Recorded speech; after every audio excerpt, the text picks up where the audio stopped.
hautaaibika. Usiogope aibu, wewe hutaaibika. Wewe utasahau aibu ya ujana wako, wala hutakumbuka tena mashutumu ya ujane wako. Amen. Bwana asifiwe. Amen. Kamaze kisha wakati yuko nani siri. Acha nipe kwanza hii nyimbo kwa maana nilifurahi. Amen. Amen. Awali Israeli wao sinzi gerani bakimwa. Waimbaji wakasema sitawahi kusahau Imirimo wako. kazi ambazo umenitendea. Kuva yote ndiko za hangu. Nikasikia ile nyimbo imenigusa pasi. Bwana asifiwe. Amen. Karero basabe kufatika igitero kimwe cyo mu za wokovu. Acha basi tusaidiane kwa nyimbo moja ya couple moja ya wokovu. Ndirimbo ya 141. Nyimbo ya 141. Naho inyigisho zaje zikubiye. Wale ndio mafundisho yangu iko. Tuvuge ngo natusumbukie tena chakula wala. Amen. Amen.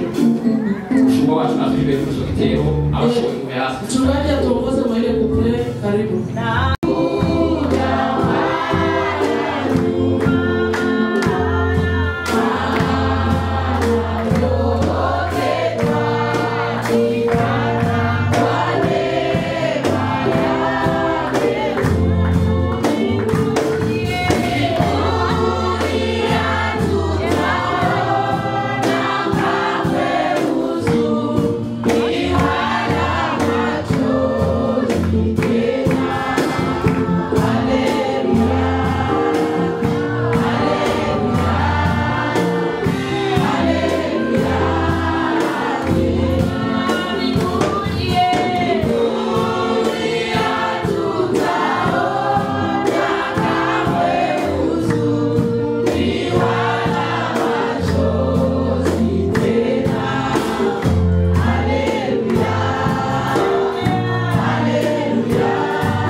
Ashima imani Mungu wa mbinguni ambaye tunafuraha. Amen. Amen. Uyu mugisha udasanzwe. Hii ni baraka isiyo ya kawaida. Nubwo no kwicara kukera nawe. Hata ni kale nabo wawe. Nawe ukuko kenyome paka. Mugabane wawe. Amen.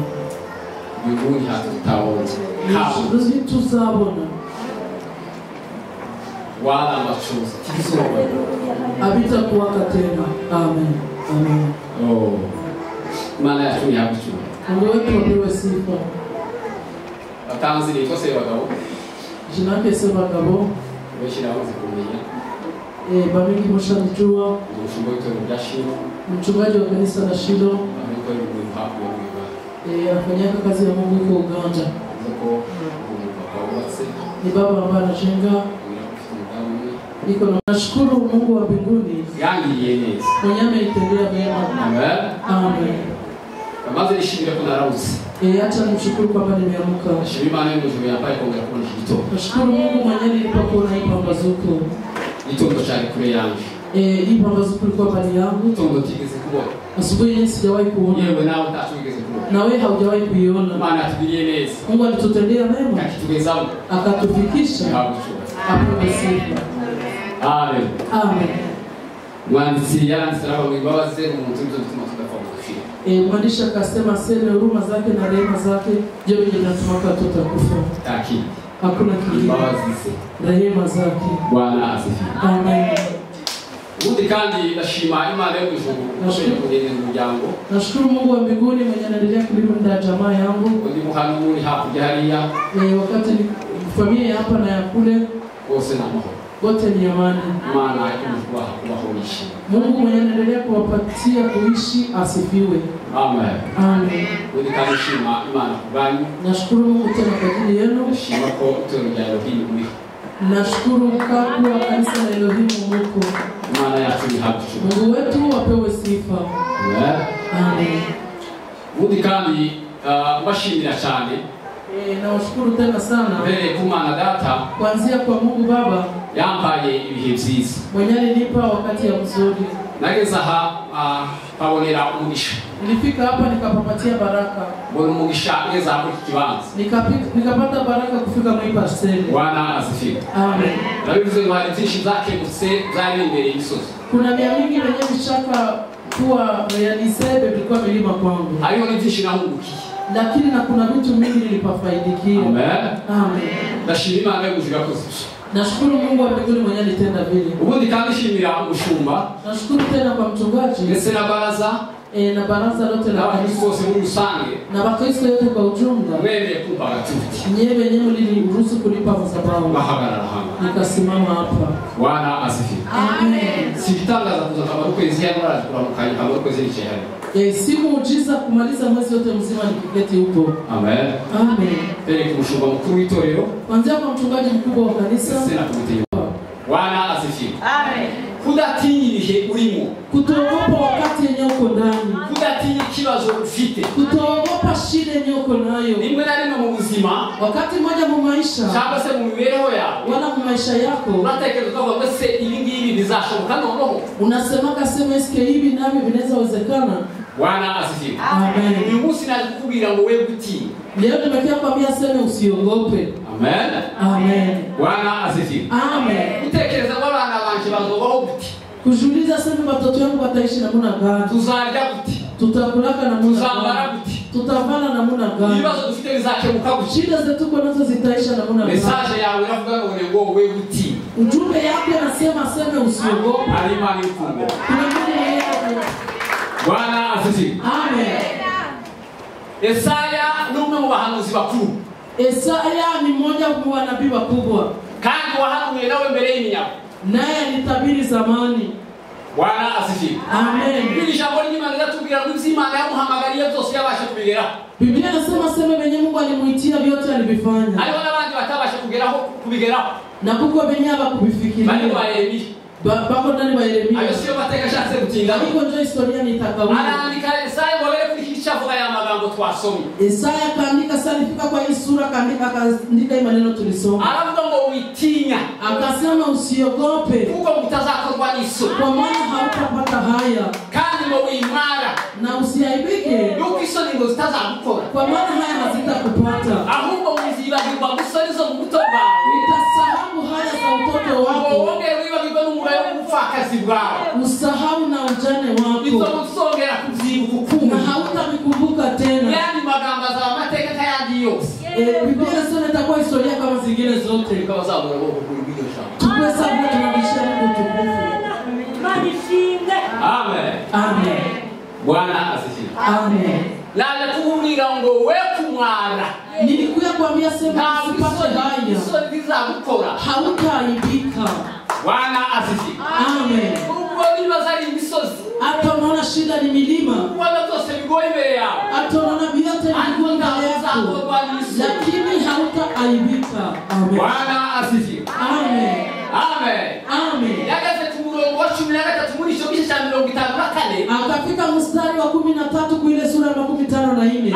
Avuga ijambo rikomeye. Akasema neno ya nguvu. Ngo abana bawe. Akasema watoto wako bazigishwa n'Uwiteka. Watafunzwa na Mungu. Kandi Tuzamura kukana. Turudishie tena Mungu tukufu. Bwana asifiwe. Amen. Wewe utinya. Usiogope. Wewe tugenda n'imbeho. Usiende na baridi. Wewe tugira ubwoba. Usiende na boga. Abana bawe bazigishwa n'Uwiteka. Watoto wako watafunzwa na Mungu. Kandi bazagira amahoro menshi. Na watakuwa na amani nyingi. Bwana asifiwe. Amen. Mweke babwira kakana. Wacha nimwambie hiki kitu. Umuntu mukristo amenye Imana. Mkristo ambaye amejua Mungu Muri we ndani mwake nta kibanza gira cy'ubwoba. hakuwake na parcel ya boga. Hakuwake nafasi ndani mwake ya boga. Bwana asifiwe. Amen. Iyo ubwoba bwagutashe, Wakati boga imekushambulia, kwizera kuba kwashingutse muri wowe. imani na kwake imeisha ndani mwako. Kandi umukristo utagira kwizera. Na Mkristo mwenye kwake na imani haiko Mkristo. Iyo ubwoba bwagutashe, Wakati unakuwa na boga, aho uyu mwami wawe utabakiri muri wowe. una mfalme wako na kwanga haiko ndani mwako. Usomye igitabo cy'Izahishuwe. Ukasoma kitabu cha Ufunuo, Kiravuga ngo abanyabwoba inasema watu ya boga n'abatizera na wale ambao hawana imani n'abakora ibizira na wale mabaya na bauaji n'abasambanyi na wasirifu n'abarozi na walosi n'abasenga ibishushanyo, na wale ambao wanaomba umugabane wabo uriti yao uzaba mu nyanja yaka umuriro, itakuwa ndani ya bahari. aribo rupfu rwa kabiri. Njoo kifo ya pili. Bwana tuwe Mungu atusamehe. abanyabwoba Watu ya boga. amen. Amen. Umukristo amenye Imana atagira ubwoba muri we. Kristo ambaye anajua Mungu hakuwake na boga ndani mwake. Bwana asifiwe. Amen. Uwo yizeye, uwo yemeye, Kwa maana yule ambaye amekubali. amen, Amen. arahagije muri we. Anatosha ndani Ni mwake. byose muri we. Ni yote ndani mwake. Bwana asifiwe. Amen. uzabwira yareba akareba mu gafuka we nta gafuka arimo. Mwenengiaka anaona sable mkasake anaona hamna. Ariko akabagira kwizera akavuga ngo turarya. Lakini anakuwa na imani anasema tutakula. Bwana asifiwe. Amen. Kwizera ukaba kureba muri akavuga ngo turarya, uzakura turarya. Imani naomba ndani mwake nasema sema tutakula. Data afite byose. Baba na yote. Kwari bavuga ngo tukiganira ngo tuzagira iki? Ndio mwenye alisema tusigane shaka niganyira. Nini tatuma mimi nalia. Bwana asifiwe. Amen. Kwa ugashira muri we. Boge naisha ndani mwake. Amen. Amen. Yahumurishe Yeremia. Akafariji Yeremia yalizugo wakati alikuwa na boga. Arabango bazakurwanya ko tibazakuba. Akasema watakupiganisha lakini watakushinda. Kuko ndi kumwe nawe. Kwa maana niko pamoja na wewe. Bwana asifiwe. Amen. Ulaye Yeremia bazakurwanya. Usiogope Yeremia watakubasha. Lakini watakushinda. Hizo hizo ufite mene dada. Zile shida zenye uko nazo ndugu yangu. Ni safi za kufungiwa. Ni kulia tu ni kungoroma tu. Lakini zinafungiwa. Amen. Tuzamwisho heshima. Tupandishe tukufu ya Mungu. Haleluya. Amen. Yageza umugabo Yeremia ngo ndakumenye tarakuri no munda. Akamwambia Yeremia nilikujua na huyafika mtumbi ya mama yako. Mungu wagusugira n'ubikiyewe. Wewe unakuwaka nani ya nini? Kandi yarakuremye kera itarakure munda yo. Na nikumpaka zamani na hayakuumba mtumbi ya mama yako. Amen. Amen. Yakuremye itarakure munda yo. Alikuchuwaka na hayakuumba mtumbo na mama yako. Kusugira ubwo uriho. Ayeto unakuwaka na boga na ngali naishi. Muyandi magambo yakumenye itarabaho. Mwingine maneno alikujua na hauyakuwa. Mama akamwambia ubwoba. Kisha unakuwa naogopa. Maana tuwawe. Mungu atusamehe. Bwana asifiwe. Amen. Yaravuze ngo eregizizo nibwira nzababwira. Alisema sema ninajua vile ambavyo nitawatendea. Ni amani si mabaya. Ni vizuri si vibaya. Bwana asifiwe. Amen. Mwache niambie wakati mwake kinatumaka boge na waingia. Ni iyo utari mu bihe byo gusenga. Wakati hapo wakati ya maombi. Zanga zakundi mwanzara kwinjira kwakuteza ubwo. Shetani anakuingilia yake na kuletea boga. Imana ifashe. Mungu atusaidie. Mushumara tuko dufite iminsi 14 dusenga. Mchungaji akatuambia tuko na siku 10 ya kuomba. 14 haruse muri kubicaniro. Hawezi maliza siku na 10 na kisha tena uogope. Hapana, haiwezekana. Amen. Amen. Kila kitu mabugiro ubwoba. Yeye tunataka muogope. Niba uko message zibabwira ngo musenge iminsi 14. Wakati mwanzo message na miaka muombe siku 14. Kabura mukishari wani. Mnarudia mnaikala kweli. Amara kuhari tambara niba ziriya. Sana kutana na vita na shida kule. Mshumba kusengera twate. Mnapia kwa mchungaji Mara ndio kushauri ya minsi 14. na mlikosa kuya kuomba siku 14. Hakuna wakati hawezi sikia boga. Utali kubafu. Na hauko kwa magoti. Bwana asifiwe. Amen. Haleluya. Amen. Yesaya yanditse Isaya kaandika, arava mututinye kuko ndi kumwe nawe. usiogope kwa maana niko pamoja nawe. Mutukiyebe kuko ndi Imana yawe. Tukiyebe kuko ndi Imana yawe. Usiye kwa maana niko Mungu wako. Uzaje gukomeza, Uwa na kufariji. uzaje gutabara, Atakuwa na kusaidia. uzaje kuramiza ukuboko kwanjye kw'iburyo. Ukamata na mkono. Ari ukiranuka kwanjye. Amen. Bwana asifiwe. Amen. Amen. Ubwo ubwira n'ubwiki. Wako na paka nani? Niki gitumura basinziri. Nini natumako na lala usinziri? Kandi kumwe n'umwami ufite ibara. Na uko pamoja na Kandi kumwe n'umwami ushobora byose. uko na mfalme muweza yote. Bwana asifiwe. Tunafaka gite. Tabo kwiye. Munda ya Wewe nilijua bado nasia kumba mtumbi ya mama. Mama uhabira n'ukisema. Boga uko nayo ni ya nini? Bwana asifiwe. Amen. Amen. Amen. Kumwe nawe. Niko pamoja nawe. Umukristo agira ubwo. Mkristo mwenye kwake na boga. Bwana asifiwe. Amen. Yageza wavuga ngo unyura mu mazi muzaba ndi kumwe nawe. Akasema ukapita ndani ya maji nitakuwa pamoja na wewe. Ukamuca mu migezi tizagutema. Ukapita mitoni haitakubeba. Unyura mu muriro tuzasha. Ukipita ndani ya moto Kandi wewe ibintu hautakugusa. byawe tibizogufata. Hata moto haitakugusa. Tunamshukuru Mungu siku. Amen. Amen. Amen. Bwana asifiwe. Amen. Ushobora kutusaidia. Mchungaji anasema sema yote ni majaribu. Amen. Amen. Ndi kumwe nawe. Niko pamoja na wewe. Munyura mu mazi. Ukipita ndani ya maji. Muri za bibazo unyura. Muzile shida zenyewe kukutana Ndi kumwe nawe. Usiogope, niko pamoja na wewe. Bwana asifiwe. Amen. Nuteke n'uburi zo kurya. Ukikosa chakula, Reka kugira ubwoba. usiogope. Uri kumwe n'umwami ukomeye. Uko pamoja na mfalme wa nguvu. Bwana asifiwe. Amen. Reka babwire iyo twizera Imana. Acha niwaambie wakati tunaamini Zose bizabishoboka. yote yanawezekana. Bwana asifiwe. Amen. Nigeze kuganira n'umushumba umwe. Niliwahi ongea na mchungaji mmoja. Ambwira ijambo rikomeye. Akaniambia neno kubwa. Ni umushumba ukunda gusenga cyane kandi umaze kugera mu myaka y'izabukuru. Ni mchungaji ambaye anapenda kuomba na amesha kwa maana. Arambwira ngo bagiye gusenga. Akaniambia sema walienda kuomba. Ashana n'umuvandimwe wiwe. Akaenda na ndugu yake. Umuvandimwe nawe umupastori. Ndugu yake alikuwa pastor. None ngo bakaba bari bafite ikibazo. Walikuwa na tatizo. Murumuna wabo mutoyi. Mdogo yao wa mwisho. We yaramaze igihe kirekire yararwaye cyane. Alikuwa anamaliza muda mrefu akigonjwa. Baravuza. Bakamtunzisha. Baragerageza. Bakajaribu. Ikashindikana kwenye hospitali. Ndio wagira ho wabira mu mutahani muntu wawe. Akafika wakati wakasema mrudie na mtu wenu. Zananira. Ilikuwa imeshindikana. Wabira mugenzi. Akaambia mwenzake.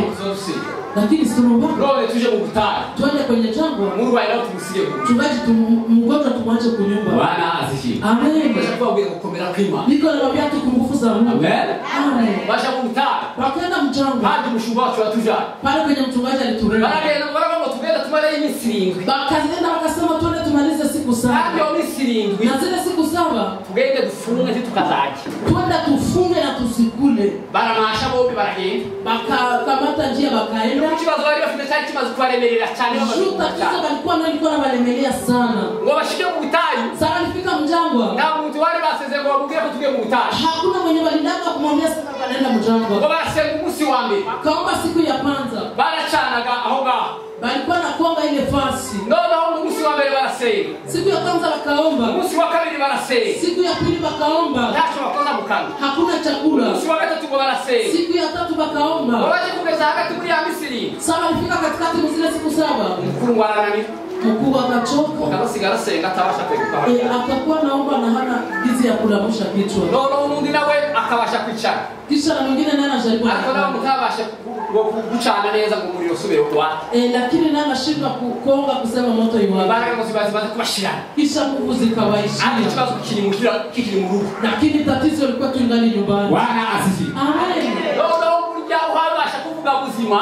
Ule mwenye alikuwa anaweza kusema mzima. Uwo mshumba baravuga ngo man.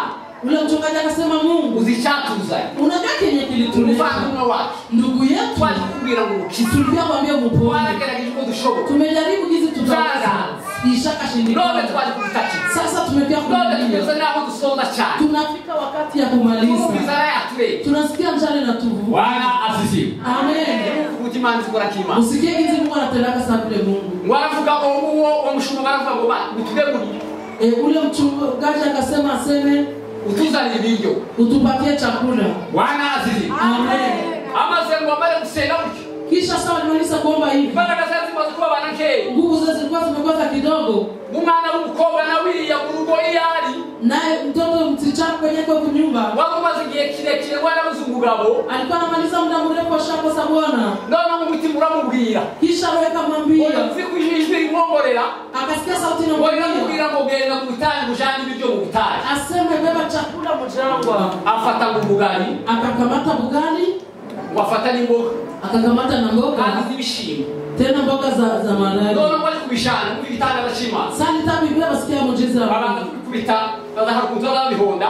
Akabiponda ponda bikora ukuntu. Kisha kapate keteke. Agenda ngo mu mutari. Akaenda mjangwa. Kandi ngo yagiyeyo nawe tata mutafiti tamutazi kwali. Alienda kule mjangwa na hajua kama kuna mtu. Washika mu bitari. Sani fika mjangwa. Bwana asifi. Amen. Asanga baba wote wao washakwebu. Akakutana wale wanaume hapo naweza na kulamuka. Baba hayo baba kaenda zabo. Akawapatia ile bugali na zile mboga. Ndio baba kuzibaha. Sasa nipapatia. Bugali bora wananira kuja yuko bari amazigiye kirekire batangi. Bugali mukawashinda Jean Bangora maliza wakati mrefu. Murabishaka mutagiye kirekire mafuko kuna kuja umunsi wa mbere birago. Unajua wakati mtu anamaliza mafungo siku mrefu ndio bakatora kutwa dushi. Wanakamata kutule tumana. Bakoza mkanwa. Wanakuwa natupia hivi mkingo. Baranja za mboga kusabalizo bali. Bakakula ile maraki njoba nikulaka. Ukabona ubire kubali ubikomeye. Ilikuwa wakati ya nguvu. Bwana asifi. Amen. Ushubada zote ngomuje kumusozi. Kuzo muhabuka mwese niyo kamuje kumusozi. Mchungaji alikuwa anamwambia twende kumulima. Mkwe mnasimama na watoto wenu mwende kumulima. Mwende kumajibu mjangwa. Bwana asifi. Amen. Ndio ngo babira wa mukobwa mukara babira ngo muhanurire umukobwa na mubira ya makuru. Baka kibaroka bambia sema mtabirio ufie kumwambia bana. Babira wa mukobwa mumazikiye kirekire warabuze umugabo cyo kifuza ufite. Baka mwambia sema unamaliza muda mrefu unoshako sabwana njoo itaji uko nayo. Wa mukobwa maratanga. Ule pia kashangaa. Bwana asifi. Amen. Waramubwira ngo none. Bakamwambia leo usengena tunataka kuombea. Ngende na ushapu. Uende na wewe leo upate Bwana. Bwana asifi. Amen. Wa mukobwa maratanga. Ule pia karudia. Ikitoya. Kisiku kidogo. Bakafuatilia. Bakapia muoa. Bwana asifi. Amen. Ishara ishaka kubabwira. Kenya kwa nataka kuambia. Umutima alisigemurira. Ni kusikize Mungu anatuzalira ibiryo. Mungu anatuletea chakula. Bwana asifi. Amen. Ndio twaize. Wakati tumemwamini. Tukaisenga. Tunamuomba. Haleluya. Amen. Imana yo mujikoresha na batatubira muri bo. Na Mungu anatumikishaka na wenye hawakuwapi hata na wenye watujua. Unatunza nimero yao ya telefoni au telefoni. Mwenye hana simu yako anakupigia simu. Iyo muri kumavi. Wakati mko kumagoti. Muhora misubizo. Munabakiaka mumajibu. Bwana asifi. Amen. Umuturanyi wawe, jirani yako, umukire, ni tajiri. Imana zimubwira ngo gaburira kwa runa. Mungu anamwambia aseme gaburira kwa runa, gaburira runa. Patia chakula kwa fulani. Yukuri kumavi. Juko kumaombi. Bwana asifi. Amen. Kwa tunasema mtutinye. Tuko tunasema usiogope. Kwa tunakubwira ngo humura. Tuko tunakwambia sasa usiogope. Usiogope. Yabe Isaya, akamwambia Isaya, akubwira ngo kukumani imani zatabara. Kwa kuwa milele atanikumbuka. Walisha kitu mtamana. Ndio maana sipate siaibike. Walisha kitu mkombera kwa maso haji. Ndio maana nakuwaka nguvu. Wa kamera kumitani. Sura yangu nakuwa kama kandi waziko tazako kwa Yesu. Najua kama sitaaibika. Usindishiriza ni hafi. Yule ambaye shida yake iko karibu yangu na roho. Tufanye hivi. Bwana asifiwe. Amen. Kukumwami Imana azatabara. Kwa kuwa Mungu atanikumbuka. Nicho bituma ntamwara. Ndio maana siaibike. Nicho bituma komera mu maso hanje. Ndio maana nakuwaka nguvu ndani ya kawa yangu tare. Sura yangu nakuwa kama mwamba. Kwa tazako kwa Yesu. Najua kama sitaaibika. Usindishiriza kwa afya. Yule ambaye shida yake nakuwaka karibu yangu. Bwana asifiwe. Amen. Haleluya. Amen. Amen. Amen. Twavuze wana tusisumbukie tena. Twavuze ngo tutwiganire. Akasema sema tusiganire kana na tusisumbukie tena. Tusisumbukie tena. Chakula wana. Ndio kuja changu amasu. Amen. Amen. Sio maana sisi tunapata ni kwa neema yake. Kwa byose tubibona kubuntu bwiwe. Bwana asifiwe. Amen. Kwa tunakubwira Mungu wa ushindi musi wangu. Tuko tunakwambia boga iishe leo. Wimure kitako chungo. Utoshe boga ndani mwako. Wimure kitako chukwize. Uweke imani ndani mwako. Amen. Amen. Bwana asifiwe. Amen. Yaruza mama zetu utabaza uiteka. Akasema kisha ukamlilia Mungu. Wazakutabara. Hata kusaidia. Wewe utaka ukilia wazavumilia. hapa. Imana ndiyo kule yao. Mungu hakuwagi karibu yako. Imana ora hafi yao. Mungu anakuwanga karibu yako. Bwana asifiwe. Amen. Iba hafi yao. Anakuwanga karibu yako. Chini kula kule. Haendake mbali yako. Mvamwene gasi. Sikia ndugu yako. Wewe taka kusa. Walia tu. Bwana mwishani. Gusa kumazabao. Bwana asifiwe. Amen. Naomba kumpavu nishi tuma tutasubiza mudo dusengera. Nilikwambia kati kinatumaka tusipate majibu puku penye turombeaka. Ubahoja mu masengesho kugihe. Unaingia kama muombi siku zote. Naraba nuko muri batari gukiranya. Ni shundani mwako hamuko njia za haki. Ariko iyo habaye gukiranuka muri wewe. Lakini ukakuwa mwenye haki ndani mwako. Ukaja kubicana buri gihe. Unaenda kumazabao wakati yote. Unayavuga ngo muze gusenga. Mchungaji sana sema mkie kuomba. Kaza umata kirego. Unakuya bila hata ya kukunkuma. Bwana asifiwe. Amen. Sengesho yao na sengesho. Maombi yako na yombaka inapanda. Zangu sio heshima. Tupandishe utukufu ya Mungu. Bwana asifiwe. Amen. Maze utabaza uiteka. Kisha ukamlilia Mungu. Azamutabara. Atakusaidia. Utaka ukiita azavuga ngo ndiha. Atasema niko hapa. Bwana asifiwe. Amen. Beneda. Wadugu. Na wasani message kwa ngo. Nimeleta ujumbe kusema hivi. Usiogope. Leo Yerusalemu we. Yerusalemu. Shida walinzi kukike zao. Nimetia walinzi. Tiwazache cheka kuma wananisho. Hawatanyamaza mchana na jioni. Na mabibi suite. Nani wale ambao mtimuga. Musikome. Tupandishe utukufu ya Mungu. Haleluya. Amen. Abalinzi bahora kukike zao. Abalinzi. Walinzi wanabakiaka kumlango yako. Amen. Amen. Ili ndio kusakuda turuza. Jilinde. Komeza usenge. Endelea uombe. Wewe kutunza. Usikome. Ntako ushibaho mu gusenge. Hakukuwake kwa njema maombi. Ni siku 14 isengero. Wakasema sema ni siku 14. Omba amatera mu Kristo yari kuchumwe. Haikuwake maombi mkutano ya siku ya Mungu yote. Tabaho. Haikuwake. Jambo hili bagatu mu gusenga ubudasiba. Biblia inasema sema tuombe bila kukoma. Senge kuwa mbere. Tuombe siku ya kwanza. Senge kuwa kabiri. Tuombe siku ya pili. Senge kuwa gatatu. Tuombe siku ya tatu. Senge kuwa kane. Uombe siku ya nne. Nugira umugisha. Ukipata baraka. Mungu akavuga ngo tusenge ukwezi. Mchungaji anasema tuombe mwezi. Ngamo ni kila kaburi. Sema ni kilaka nimepata. Amen. Amen. Bwana asifiwe. Amen. Tuko tunakwambia usiogope. Mwache nimalize nikiwaambia maneno watu. Paulo akaandikia Waefeso. Akawaambia hivi. Bingine mkue nguvu ndani ya mfalme. Na nguvu za uwezo wake. Mfalme silaha zote za Mungu. Usema msimame bila kushindwa.